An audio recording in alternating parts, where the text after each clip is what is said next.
Hello বন্ধুরা, কেমন আছো? আশা করে ভালো আছো। আবার একটা নতুন ভিডিও নিয়ে চলে এলাম। তো আমাদের এটা দেখতেই পাচ্ছ, এটা পুট্টির কাজ। একটা পুট্টি প্রাইমার সবই আমাদের কমপ্লিট হয়ে গিয়েছে। কমপ্লিট হয়ে যাওয়ার পর কালার এক কোট করে চাপানো হচ্ছে। এটা দেখতে পাচ্ছ সামনে, এটা হচ্ছে সিঁড়ির তলার মেন গেট। এবার সিঁড়ির তলাটা কি মারা হচ্ছে, তারপরে সামনে এই দিক দিয়ে মারবো, সেটাও দেখতে পাবে। আর হচ্ছে তোমার এটা পুট্টি প্রাইমার হচ্ছে তোমার বার্জারে ওয়াটারপ্রুফ পুট্টি ছিল। হাফ প্রাইমার হচ্ছে সেলোর প্রাইমার। এটা ভেতরে তো সবই দেখাবো, পরে ভিডিওতে দেবো।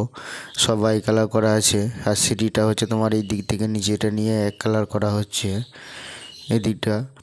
আর হচ্ছে তোমার রং তোমার সিল গ্ল্যামার হচ্ছে বার্জারে এটাও। আর কাজ হচ্ছে আমাদের, এটা হচ্ছে তোমার 6 মাইলে নেমে এই নতুন গ্রাম আসতে হবে। 6 মাইলে বাস স্ট্যান্ডে থেকে আসতে হবে অনেকটা এদিকে ভেতরে। আর ভিডিওটা যদি ভালো লাগে লাইক কমেন্ট শেয়ার করবে, আর ভিডিওটা শেষ পর্যন্ত দেখতে থাকবে।